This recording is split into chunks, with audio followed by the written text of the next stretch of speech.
Jagat Guru Srila Prabhupada ki jai, Nitai Gaur Premanande. Hari Hari.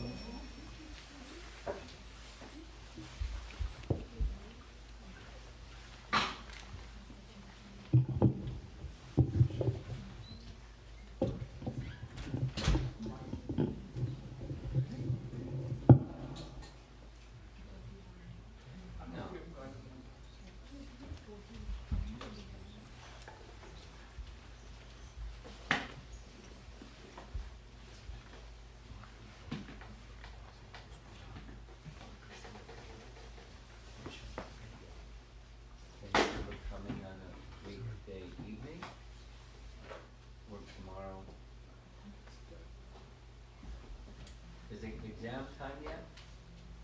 Not yet. Coming up. What's that?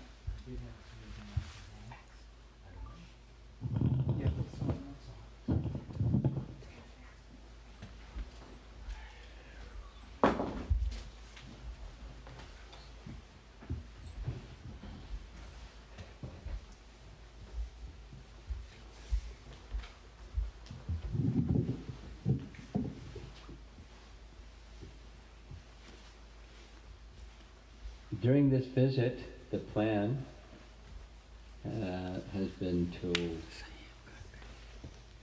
do the first half of a several-part series on Dhruva Maharaj. One person in the audience here who attended the 13 parts during the Thanksgiving weekend. The story of Dhruva Maharaj comes in the 4th canto, Srimad Bhagavatam. It spans 5 chapters, and while I'm here, I believe we'll be able to cover a little more than one chapter and a half.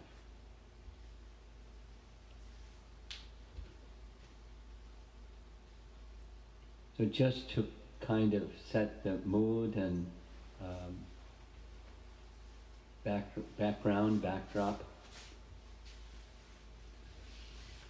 Is there anybody here that needs an introduction to who is Dhruva Maharaj, that's kind of newer and not so sure who Dhruva Maharaj is? Okay.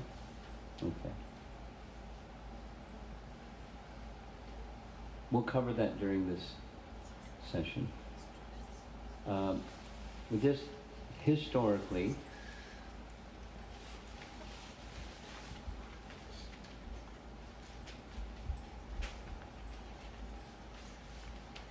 Dhruva Maharaj appears in Satya Yuga. Familiar with that? Okay, great. So it's not just Satya Yuga, but it's the first of all Satya Yugas. That is to say, it's right after the beginning of creation. And Vedic picture of time is that time moves in cycles. Like it's night, so there's day and there's night. Or there's movements of the sun and the stars that make up months. And then there's years, and then so many years. So there's ages of mankind, and there's the big cycle is cosmic creation.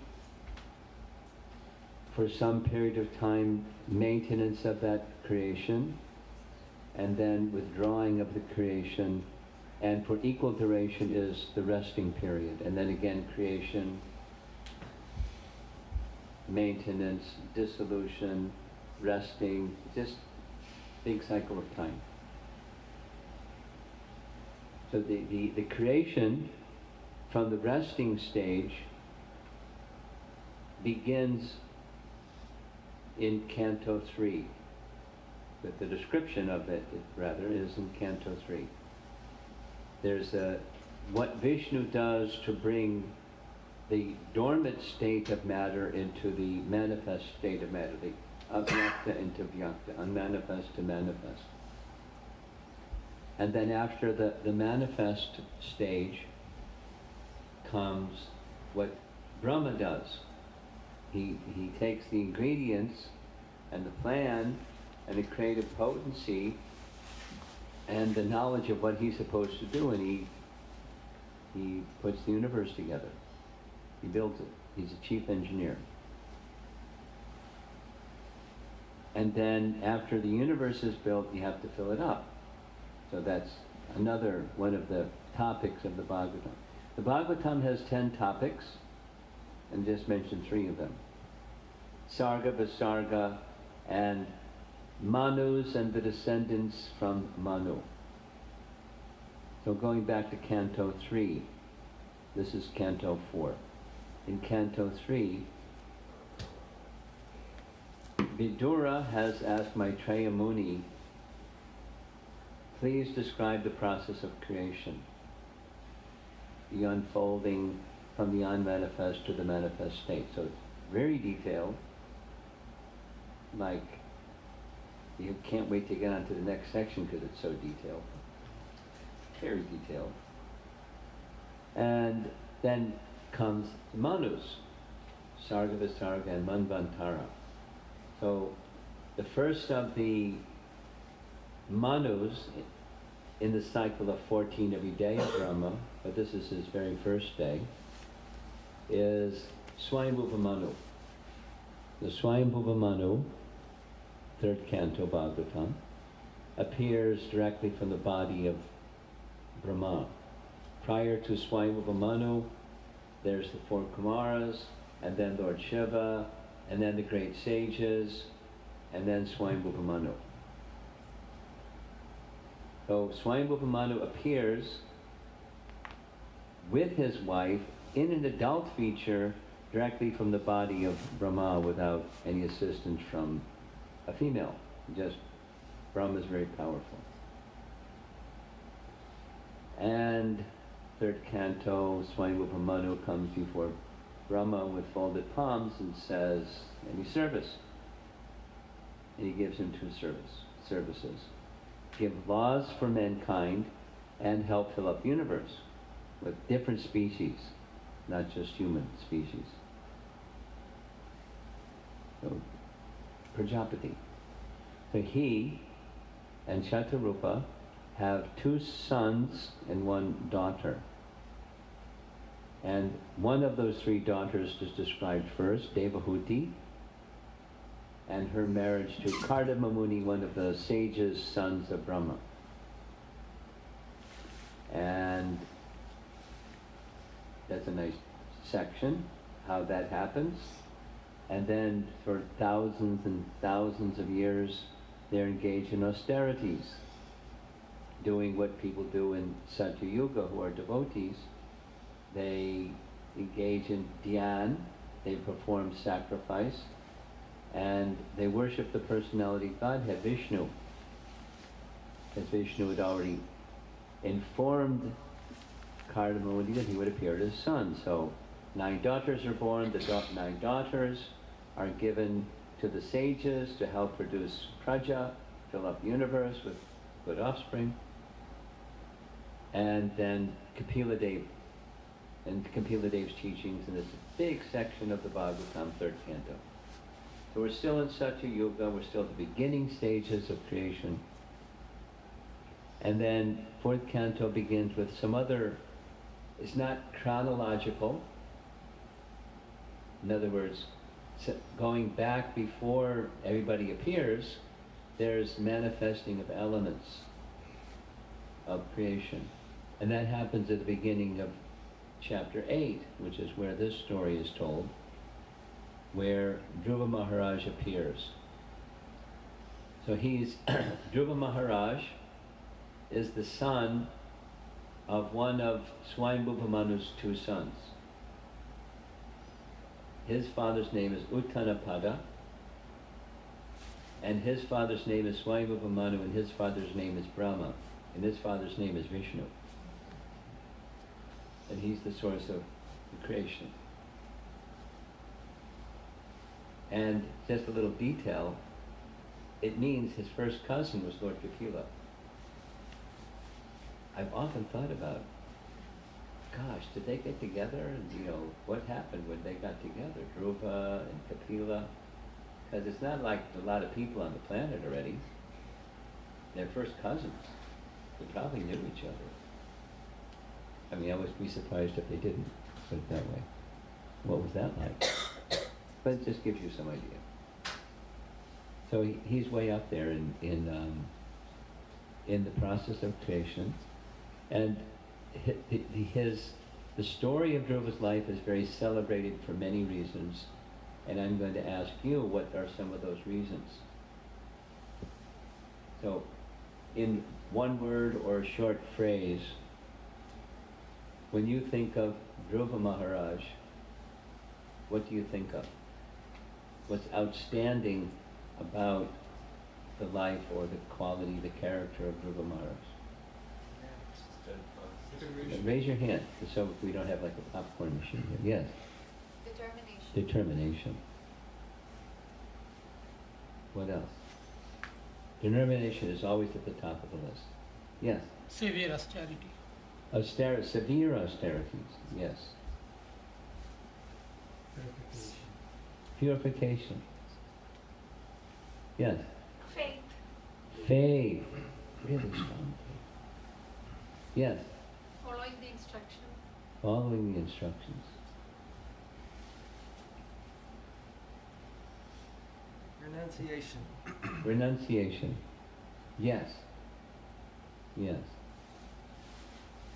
Pride. Pride. His pride is hurt when His pride was more than hurt. Smashed. Revenge. Revenge. Anyone else? How about our younger devotees who know all about Dhruva?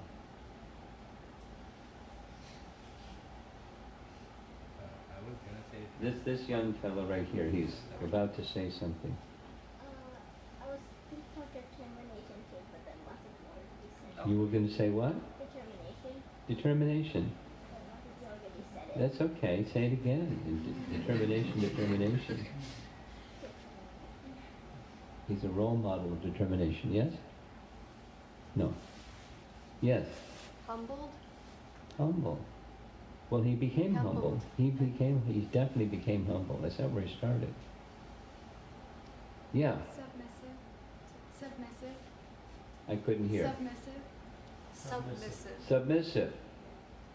Okay. Yeah. Following the instruction of the spiritual master. Yes. Very good. Very good.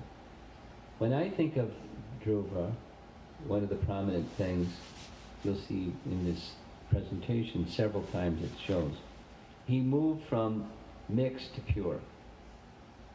I mean, he was a big time,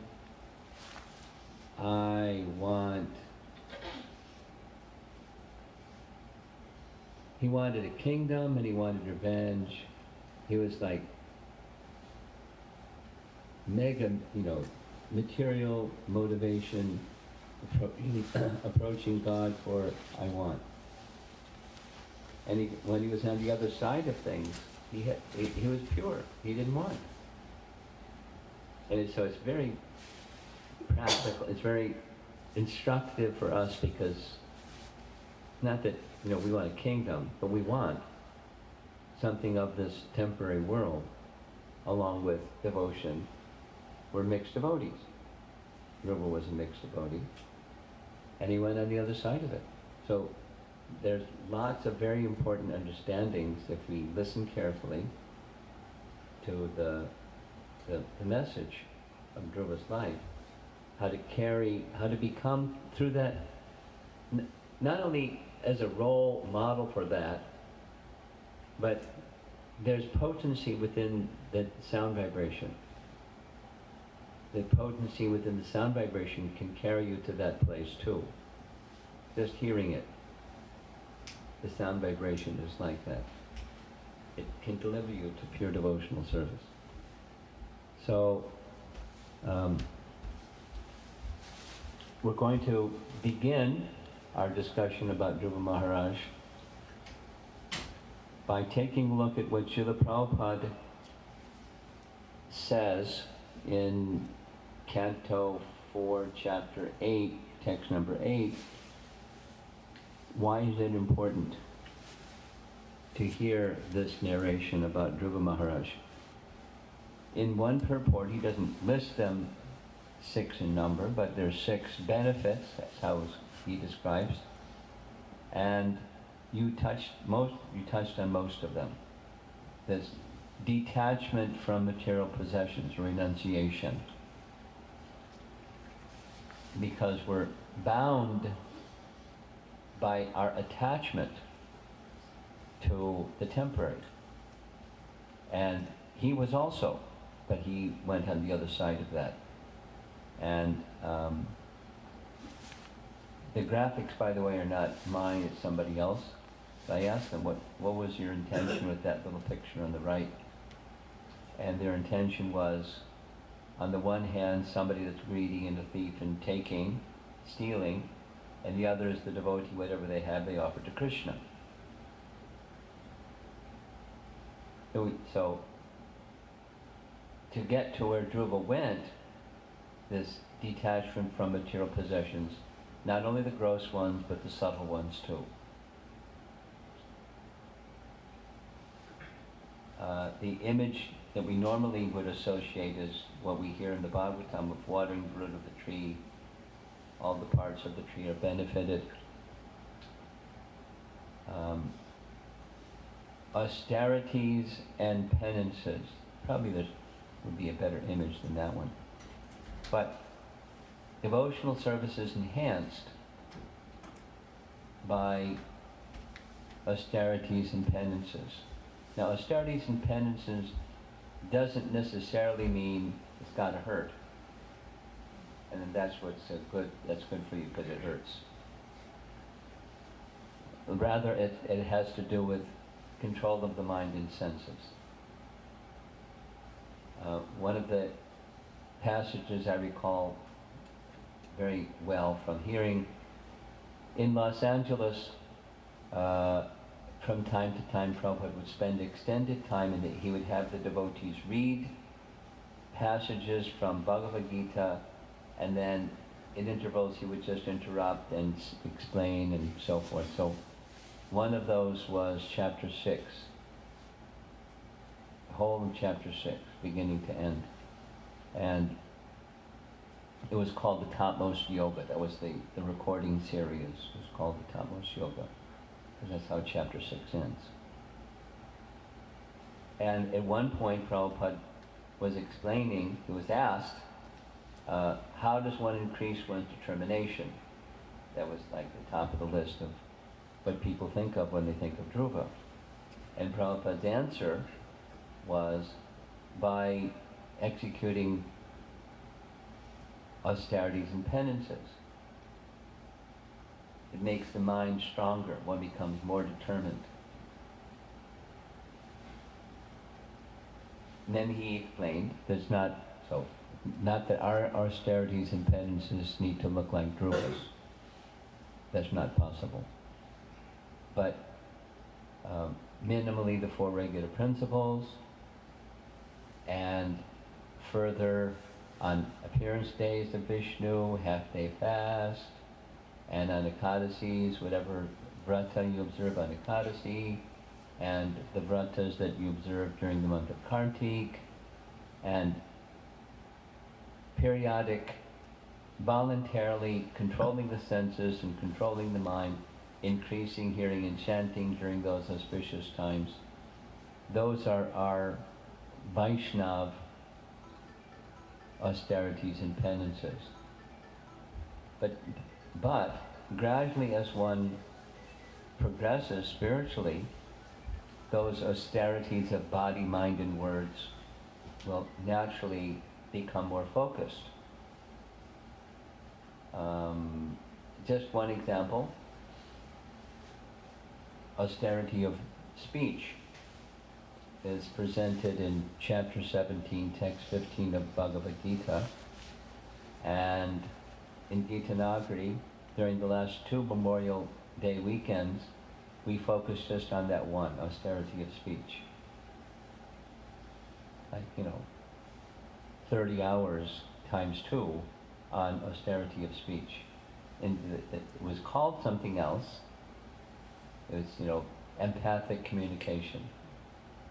But the Bhagavad Gita message is austerity of speech. Speak the truth pleasingly. Speak the truth pleasingly. And besides, don't lie. Speak it pleasingly.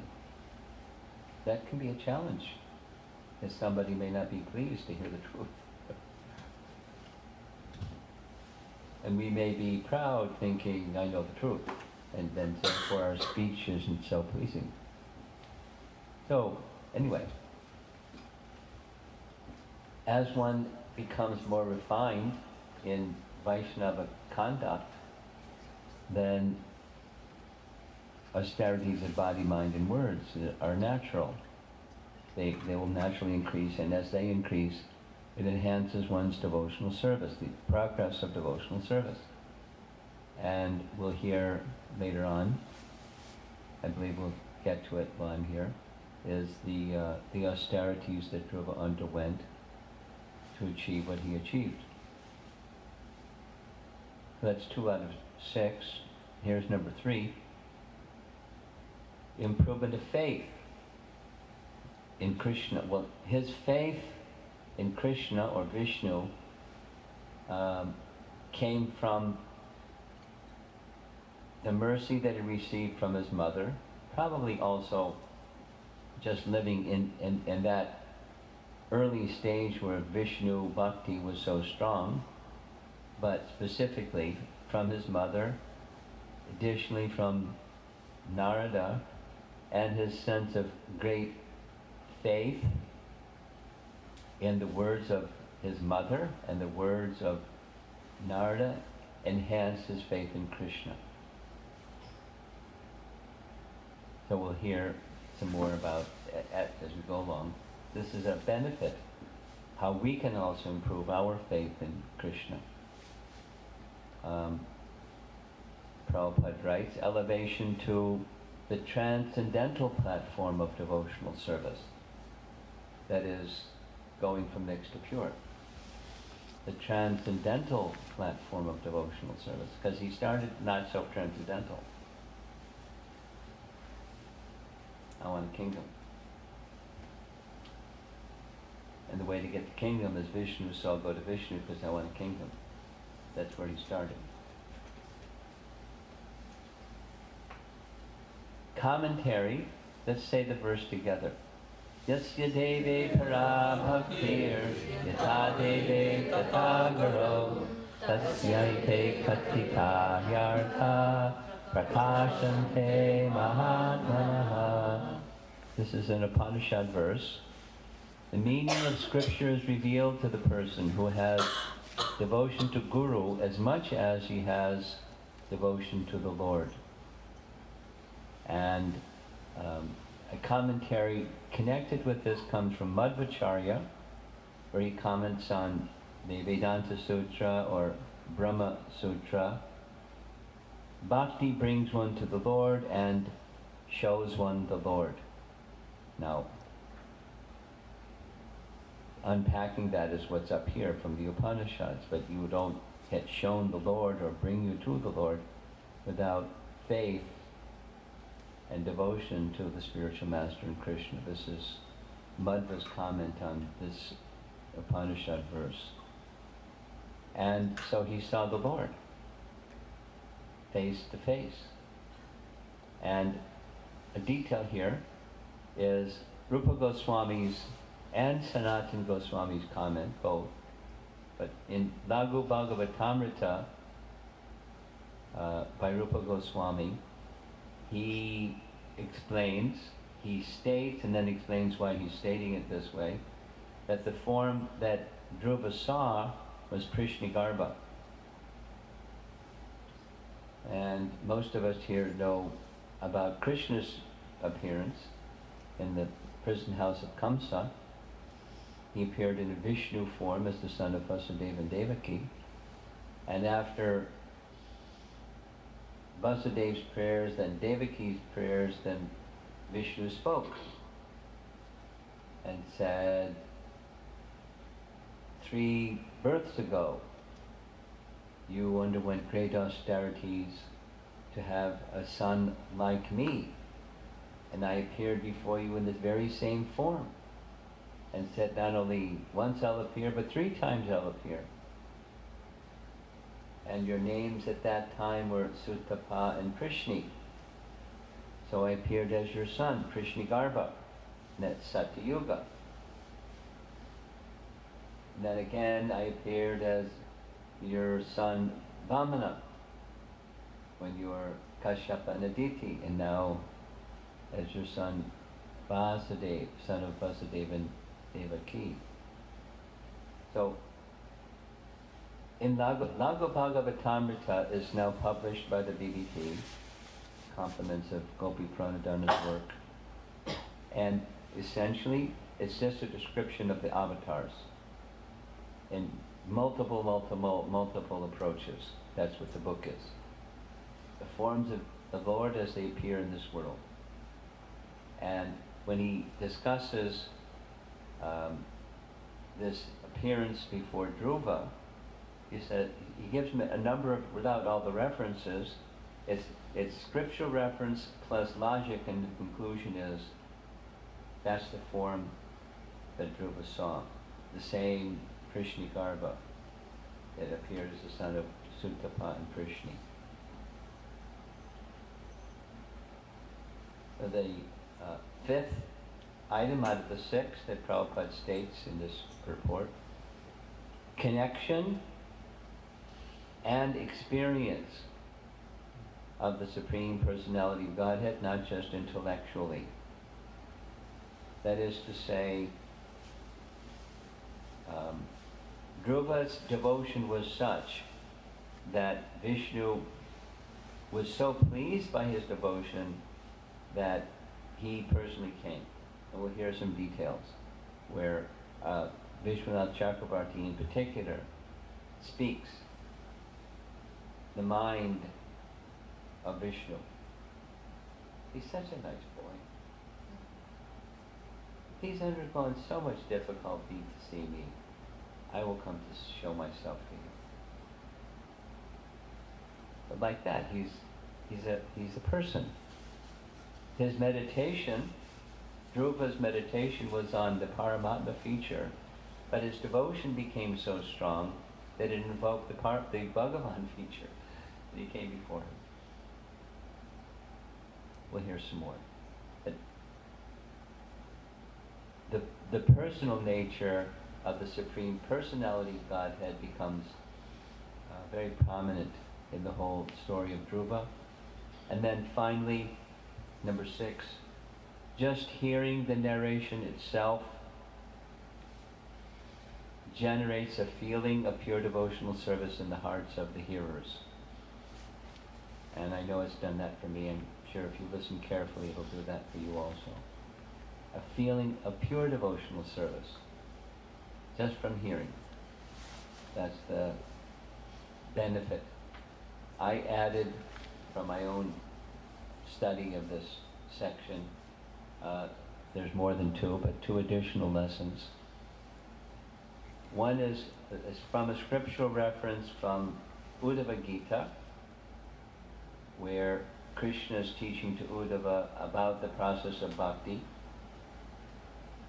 Again, emphasis on faith, but only by bhakti with full faith can the devotees obtain me, Krishna is saying to Uddhava.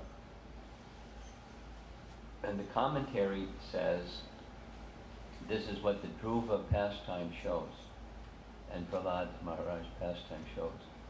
Again, bhakti with full faith.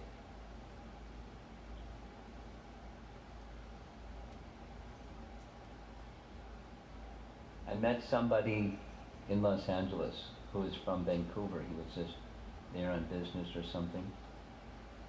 And he had come to the Gita Museum. He was Turkish by birth, by citizenship. Anyway, and he's been all over the world. And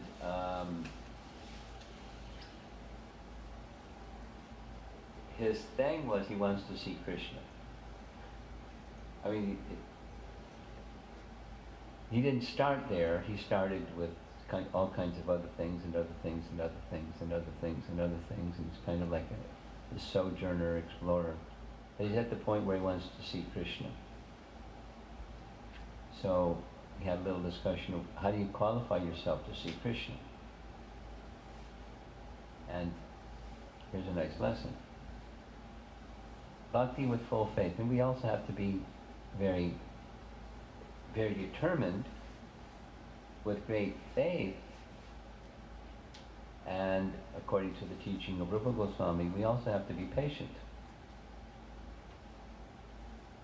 But with those qualifications, Krishna is saying, only by that can one come to know him and see him. And another is in connection to the final stage of the Dhruva Lila, in chapter 12. But by the association of bhakti, like a touchstone, the body made of the 3 gunas becomes free of the gunas. This language is Vishwanath's. but it has to do with something like what we read in the Bhagavatam with the Pandavas, that they ascended into the spiritual world in their self-same bodies, which is different than what we hear in Mahabharata, but that's what the Bhagavatam says.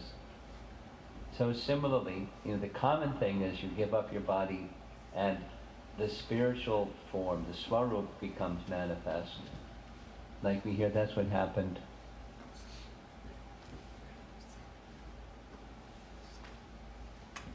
That's what happened with Narada. Are you with me? That's what happened with Narada. Remember, he lived his life from his previous life, small boy, and he did the practices that were given to him by the Bhakti Vedantas. And at the final stage of life, he, like lightning and illumination, not like lightning and thunder, but lightning and illumination, he relinquished his body and his spiritual form manifest. So that's the spiritual form and the body are different. But in Dhruva's case, his body became completely spiritual. That's what's said explicitly. And our acharyas comment on it like that. So his body became fully spiritualized. He didn't even have to give up his body. His body became fully spiritualized. It was glowing like the sun. Radiant, golden form. And that's what ascended onto Vaikuntha Vimana. And not only him, but his mother. And we'll hear some more about his mother and what a great personality she was. When he achieved this liberation, the commentators say it's not Sayuja liberation, but Dasya. Quoting Padma Purana, the wise say that liberation means following Vishnu. Of course, as practicing devotees, we're very familiar with this distinction here, but that's an important point. Hearing Dhruva's pastime will also help us come to that dasya stage. We just want to be engaged in service. So here's some meanings. They're similar, but slightly different. The meaning of his name means the unchanging or supreme truth. In the Bhagavad Gita, Dhruva is found in chapter 18, the permanent, eternal, fixed. That's an appropriate word for the Dhruva Loka, the pole star, that's fixed, and the planets are moving around the fixed, the planet of Dhruva.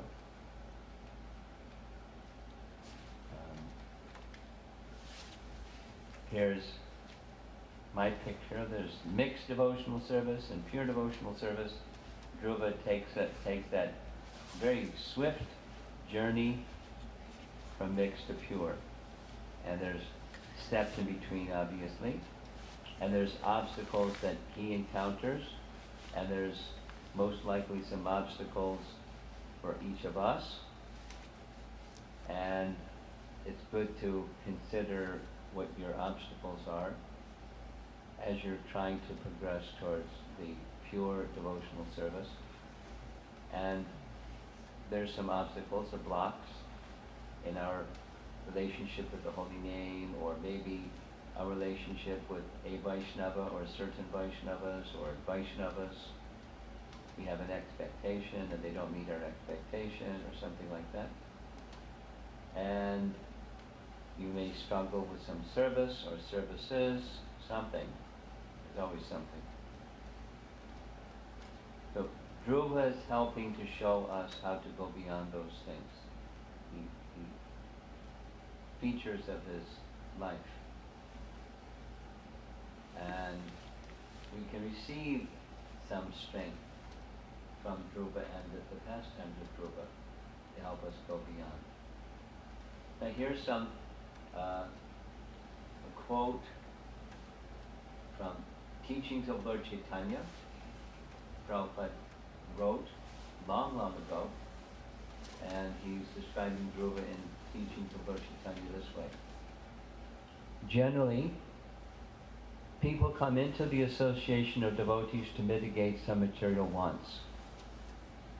But the influence of a pure devotee frees a man from all material desires by enabling him to relish the taste of devotional service. Devotional service is so nice and pure that it purifies the devotee, and he forgets all material ambitions as soon as he engages fully in the transcendental loving service of Krishna. A practical example is Dhruva Maharaj. Wanted something material from Krishna and therefore engaged in devotional service. When the Lord appeared before Dhruva as four-handed Vishnu, Dhruva told him, "My dear Lord, because I engaged in your devotional service with great austerity and penances, I am now seeing you, whom even great demigods and sages have difficulty seeing. Now I am pleased, and all my desires are satisfied. I do not want anything else. I was searching for some broken glass, but instead I have found a great and valuable gem." Thus Dhruva Maharaj expressed his full satisfaction and refused to ask anything from the Lord. These are outstanding features of his pastimes. Here's one of the important verses of Bhagavad Gita. 4 types of pious people render service to Krishna, and in the big letters that's Dhruva. Artarti, the desire of wealth.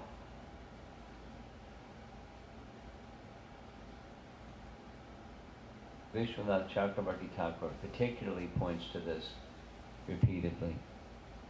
Artarti. Now, if these 4 types of pious men have to let go of those 4 things in order to get full shelter of the personality of Godhead. But initially that's what brings them to devotional service. A couple more scriptural examples or references. This is from chapter 19 of Canto 5. It's prayers by the residents of Jambudweep to the personality of Godhead. They say something quite interesting.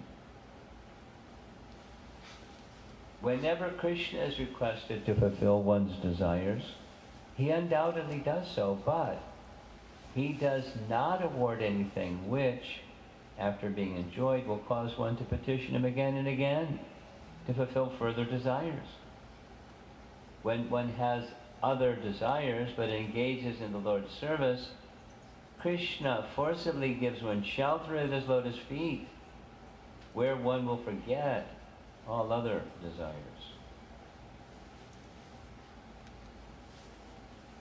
I've heard Prabhupada speak on this many times, and a common thing he would say is, Krishna considers, I'm not such a fool.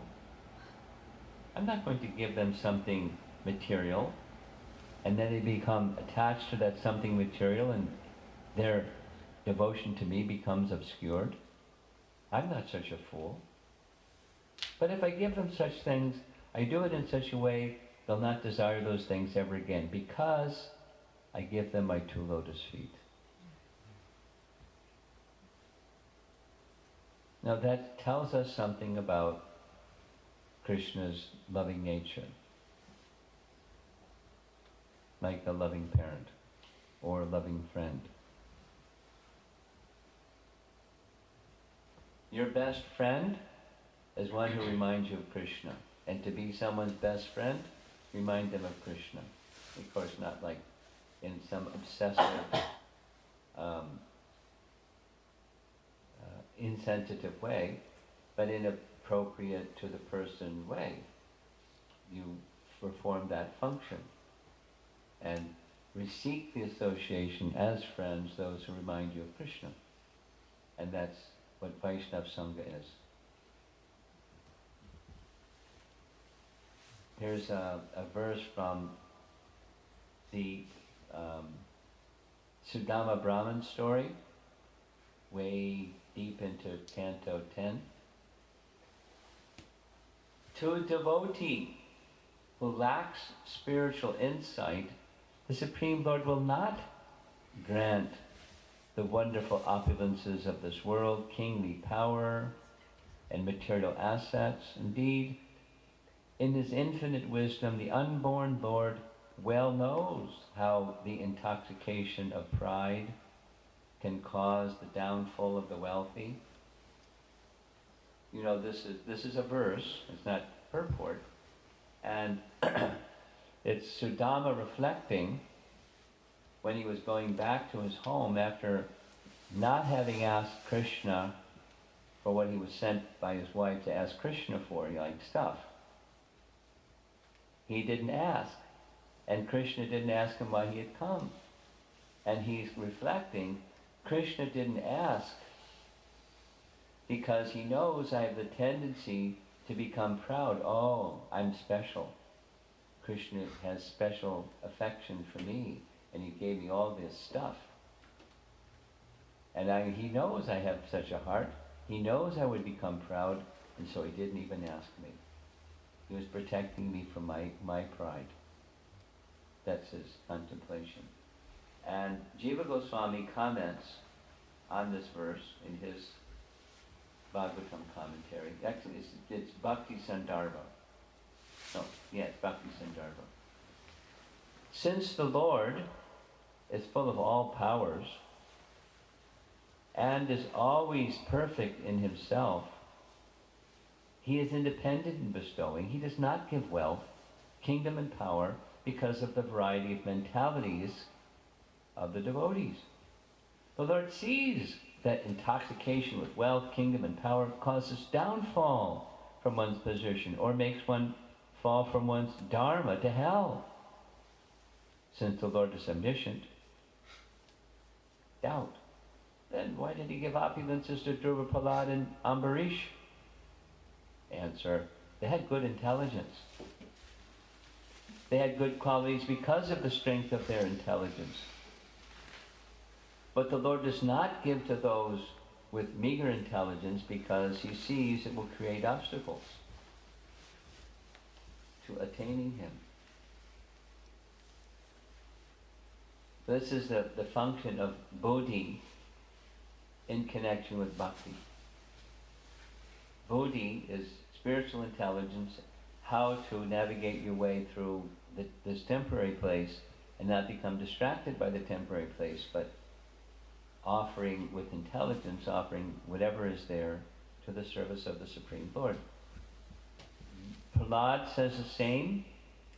Maybe you remember this. This is from Prahlad's prayers to Lord Nrsingadev, chapter 10.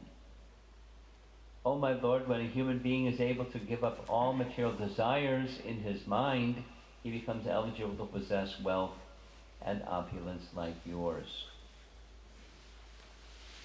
So his initial position is, I don't want anything.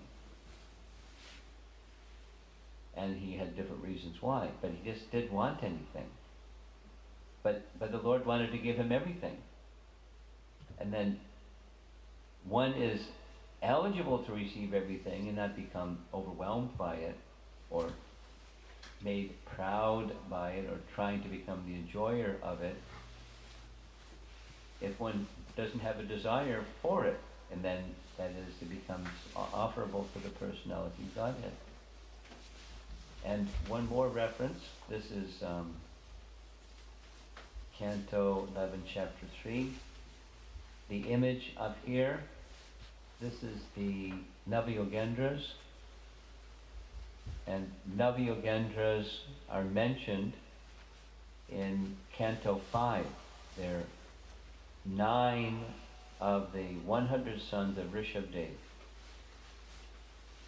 So some of his sons became kings, some of his sons became brahmanas, and some of his sons became beyond the varnashram system. They were qualified like Narada Muni. They could travel anywhere in the universe. They didn't even have a vina. They just could travel anywhere they wanted to go. like Morris, they were able to do the same. And they showed up one time when King Nimi, pictured here, was performing a Vedic sacrifice, pictured here. And there's the Brahmanas doing the yajna, and there's some of his ministers who were overseeing things. And just as the yajna was about to begin, the Navayogendras descended from the sky, effulgent like you see, and they stopped the whole yajna. The king stood up and offered obeisances to these saintly personalities, and he didn't know who they were, but he spoke in a way that he recognized they're like super elevated persons, and he asked them multiple questions. Like the yajna was just on hold for a while. And this is one of the 9 brothers, is Sri Antariksha, and he's speaking to the king this way. When one seriously engages in the devotional service of the personality of Godhead, fixing the Lord's lotus feet within one's heart as the only goal of life, one can destroy the innumerable impure desires lodged within the heart as a result of one's previous fruitive work within the 3 modes of material nature. When the heart is thus purified, one can directly perceive both the Supreme Lord and oneself as transcendental entities. Thus one becomes perfect in spiritual understanding through direct experience, just as one can directly experience the sun shine through normal, healthy vision. Same message, different context. Direct experience of the personality of Godhead, as much as one can directly see the sunshine when your vision is normal and healthy, through devotional service, power of devotional service. And our acharyas comment this way, Vishwanath: the perfect stage of devotional service can be observed in the activities of such great devotees as Dhruva Maharaj. Dhruva Maharaj approached the personality of Godhead desiring a political adjustment on the material platform, but when purified by chanting the holy name of God, Om Namo Bhagavate Vasudevaya, he felt no further need for material sense gratification. As stated in the first canto, Srimad Bhagavatam, Janyatyashu Vairagyam. As soon as one advances in devotional service, one is freed from the embarrassment of superficial material desires. Now initially, it's kind of odd or puzzling. His impetus was material, and he got on the other side of material, but the medium was devotional service, accompanied with the mercy of Narada Muni and his wonderful mother. But detachment came as a byproduct of that bhakti. Even the purpose of the bhakti was something material. This is a comment by Srila Prabhupada. The history of Dhruva Maharaj illustrates the purifying power of Krishna consciousness. Dhruva sought out the Supreme Lord as a way to obtain a material kingdom. But after he had performed severe austerities and came face to face with Lord Vishnu, he declared, Swamin Katartosmi Varam Nayache. My dear Lord, I am fully satisfied. I do not ask from you any benediction for material sense gratification. So this phrase, we'll see it several times as we go along, but it's a phrase that Prabhupada said over almost whenever speaking about Dhruva. Swamin Katartosmi Varam Niyache. The reference is from Hari Bhakti Sudodaya. That's a Vaishnava scripture. King Kulashekar refers to it also in his Mukundamala Stotra. And Prabhupada quotes it in Chaitanya Charitamrita. Before I was looking for some broken glass, and I got this valuable gem. So part of it is how foolish was I, and the other part of it is how kind you are. So the process, the illustration on the right, the process of bhakti can carry one beyond the hankering for the temporary. Now, our great acharyas, they like this story of Dhruva Maharaj a lot. We find in Chaitanya Bhagavat this expression that here's Gadadhar Pandit reciting Srimad Bhagavatam in the presence of Chaitanya Mahaprabhu, Lord Nityananda, and Haridas in the background. And they would hear it hundreds and hundreds of times. So we've also heard the pastime many times. But hearing again and hearing it again and hearing it again and hearing it again isn't like boring. It's how the message of Srimad Bhagavatam is. It's like chanting the Hare Krishna mantra again and again. The potency or the potential is that the sweetness can be appreciated and relished more and more.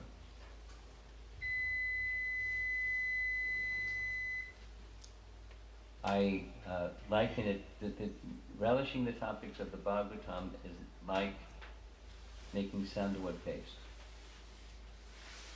And many of you probably have made sandalwood paste. It just requires three things.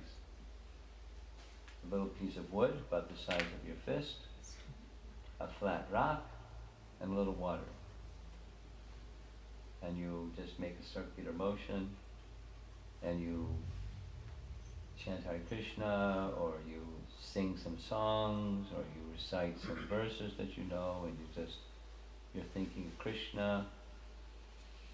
And as you keep doing this and keep doing this, the piece of wood turns into paste.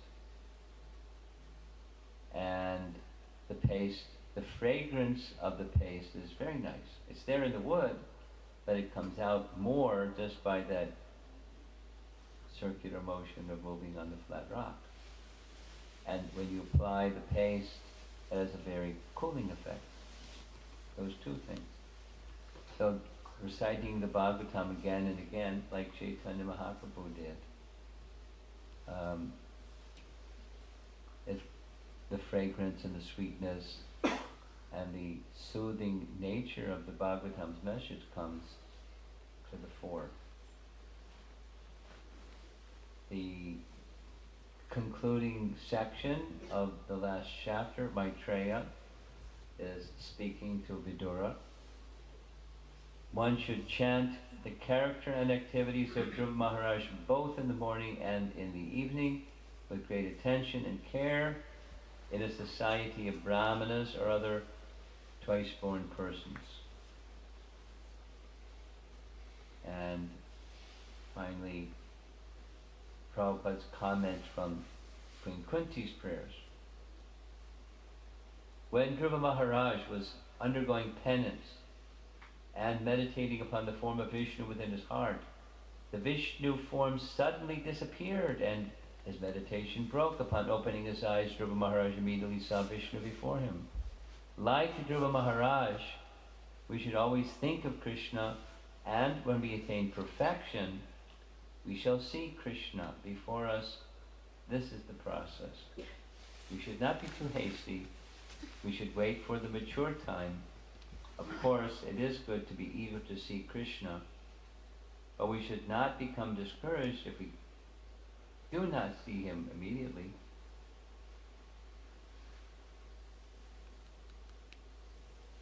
Here's we'll see this again tomorrow, but here's the family tree. Dhruva's down here in the lower left.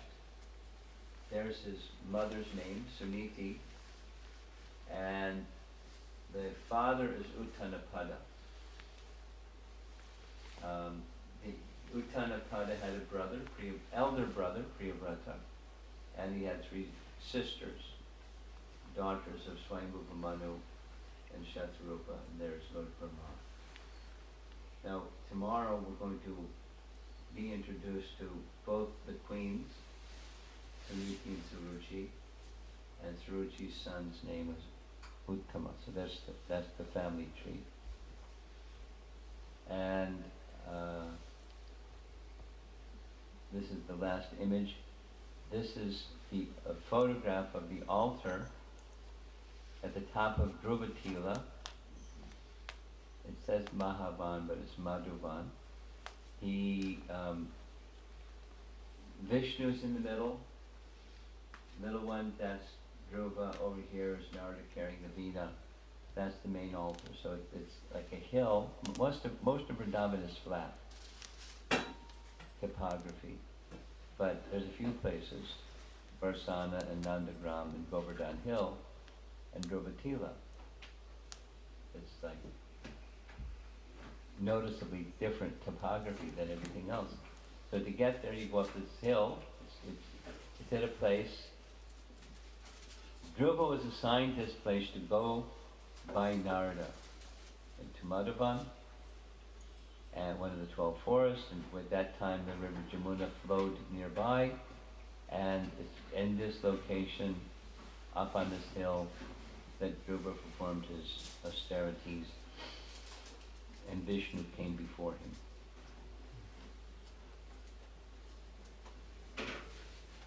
So that's it.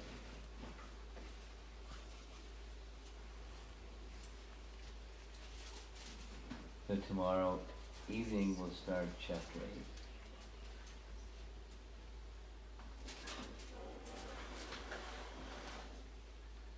8. A little introduction to Dhruva Maharaj and the benefits of hearing about him.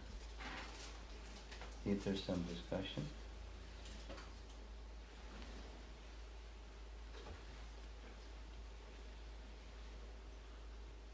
Yeah? Maharaj, you mentioned in that second lesson, like a touchstone, the 3 gunas, one gets rid of the 3 gunas, right? I'm listening. What happens to the mode of goodness? What happens to it? Yeah. In the case of Dhruva? In that slide where I remember the slide. What's your question? you said one get rid of all the 3 gunas. Okay. What happens to mode of goodness? I was literally cutting and pasting commentary of Vishwanath Chakravarti Thakur. So it's not, I said, Vishwanath Chakravarti Thakur said that the contact with, because bhakti is pure, beyond the modes, one who becomes absorbed in bhakti goes beyond the modes. You become connected to that which is beyond the modes of nature. Pure bhakti, because bhakti is pure. So what happens to the mode of goodness, because the mode of goodness is mixed with passion and ignorance. That's, you surpass that. Vishuddha sattva. Is it clear?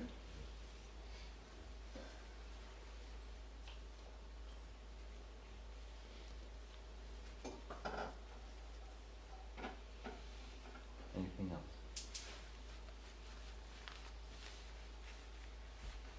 Mm-hmm. It may be something maybe we'll be talking maybe in further sessions, but it says allow Mata Sadhu Sangha Sarva Siddhi Hoy. So Dhruva Speak Maharaj, slowly. when Dhruva Maharaj was connected with Narad Muni, that's how he was able to devotional service. Yeah. It's a Sadhu Sangha. So how do you define a sadhu? I mean, we see so many these color robes or this. I mean, how do you define or how do you identify a sadhu?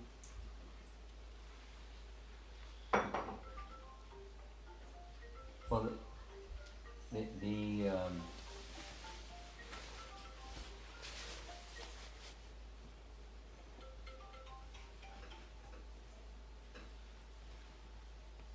very pleasant sound.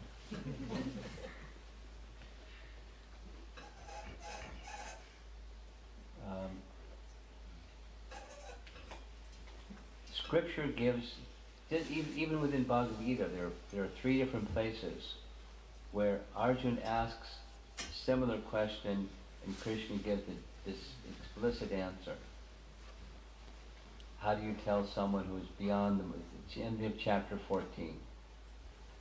How do you tell someone who's beyond the modes of nature, and most importantly, how do they get there? But so there's symptoms. In one of the discussions that I was having with this fellow from Vancouver that came to Los Angeles just yesterday, it was like a long discussion, it was a similar question.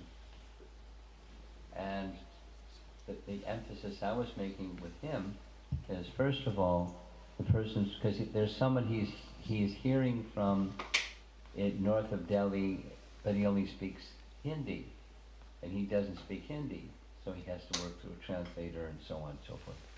So I just made the emphasis of disciplic succession. And then he went, well, they have their Devi disciplic succession and Shiva disciplic succession, what about that? I said disciplic succession means from the personality of Godhead, from the source of everything, because Shiva and Devi, they're not the source of everything. So, disciplic succession is one key. And the references in Bhagavad Gita, that's another. But something that I really appreciated was hearing John Lennon ask Srila Prabhupada. It's transcribed, but there's also a recording that I've listened to multiple times. John is there, Yoko Ono is like chiming in along with his words. But he kept asking the same question. You know, everybody says they have the best translation of Bhagavad Gita. How am I to decide? It's a similar question. Why is your translation of Bhagavad Gita the one that I should have faith in and adhere to?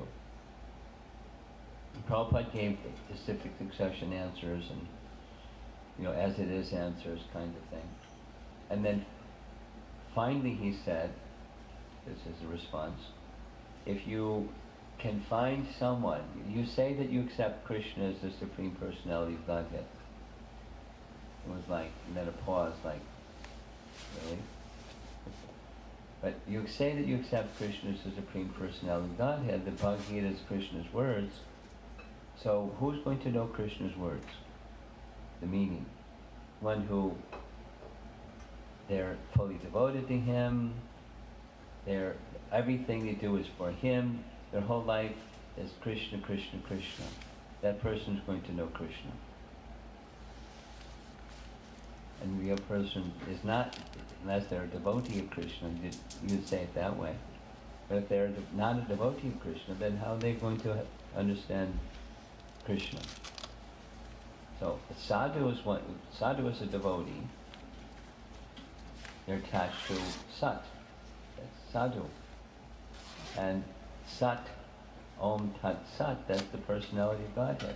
But it's a devotee. A sadhu is a devotee. The devotee in this disciplic succession was elevated by the character that Prabhupada said to John Lennon, or as described in Bhagavad Gita, which is just an expanded version of what he said to John Lennon. And that's a sadhu. Now, we're very fortunate. This man from Turkey had never met devotees until he came to the museum, the Gita Museum. He had never met a devotee. And he was surprised to hear the emphasis on Vishnu Bhakti or Krishna Bhakti, because he had never heard it before.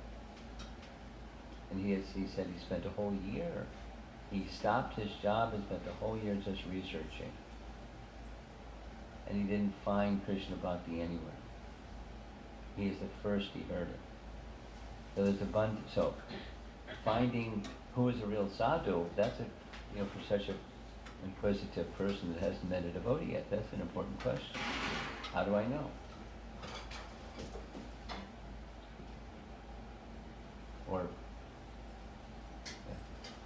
prideful John Lennon saying what he said.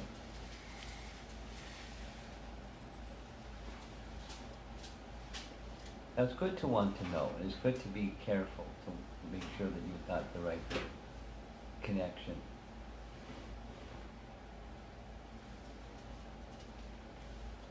Disciplic succession, repeating Krishna's words, living by them, and then in turn manifesting the qualities and characteristics described in Bhagavad Gita. Those are ways to know who real sadhu is.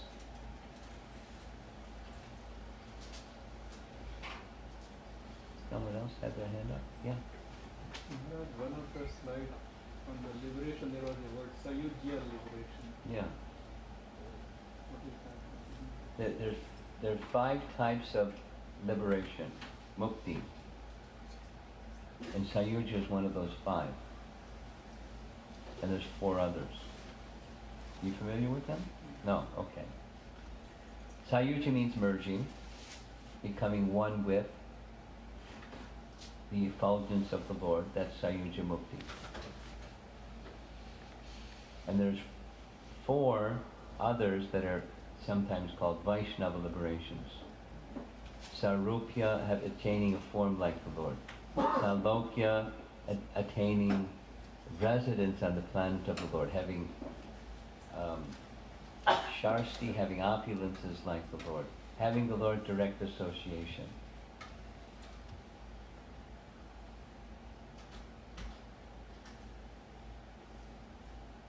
Or other types of mukti, 5 in total.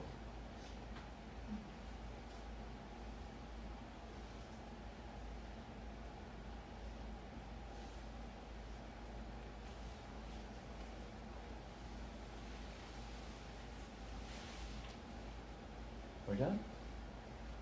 Anything else? Okay. So, prasadam, right? Okay. Thank you. Hare Krishna. Prabhupada ki jai.